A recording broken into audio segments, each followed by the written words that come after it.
I'm Joe Giglio for NJ Sports Now on this Friday, July the 17th. The Major League Baseball second half of the schedule opens up tonight around the sport. And as you look around and look up at the standings and the potential pennant races that we will have down the stretch of this 2015 season, to me, one team stands out as a sleeping giant. One team stands out as a team down the stretch of the season that if things go their way, I, as an opponent, would not want to see. And I think many opponents around their league would say the same thing. That team, of course, resides in this area more often than not as a laughingstock, as a punchline, as a team that you make fun of because of their issues in the front office, their issues with ownership. But that team, talent-wise, especially on the mound, is the New York Mets. You know, the Mets were beat up a lot, especially in June when they basically couldn't score a run the entire month. They were beat up a lot by the media, beat up a lot by fans for being an organization in turmoil. Yet you look up at the standings right now, they're 2 games behind the Washington Nationals in the NL East.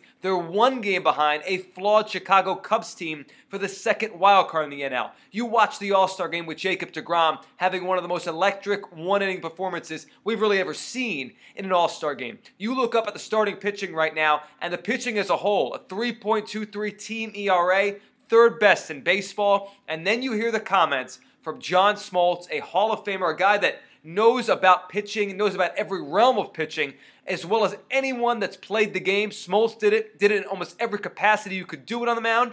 He says this young Mets rotation has more talent, way more talent, than his 90s Braves did with Greg Maddux, with Tom Glavine, with himself, 873 wins combined for the 3 of those. He said this Mets team has more pitching talent. Add it all together, add what the Mets have done, and add all that's gone wrong in.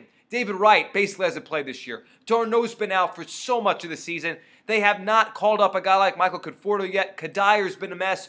Duda had an entire month in June where he basically couldn't get a hit. All that added together, the Mets are in this thing. And when they open this second half at St. Louis, they are contenders and they are a sleeping giant in this thing. If the Mets somehow got to a 1-game wild card, if the Mets somehow got to October, they'd be the team with deGrom, with Harvey, and with Syndergaard.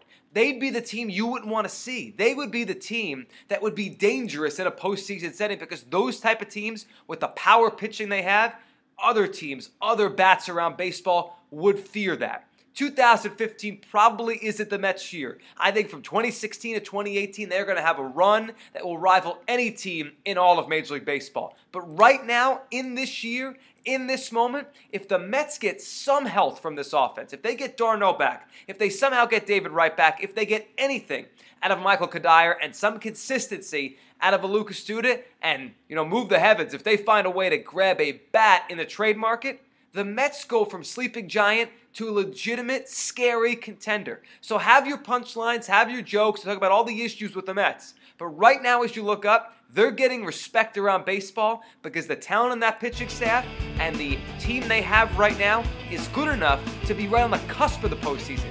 If they have 1 or 2 things go right for them over the next 75, 80 games, the Mets may just be the sleeping giant for the 2015 season. I'm Joe Giglio for NJ Sports.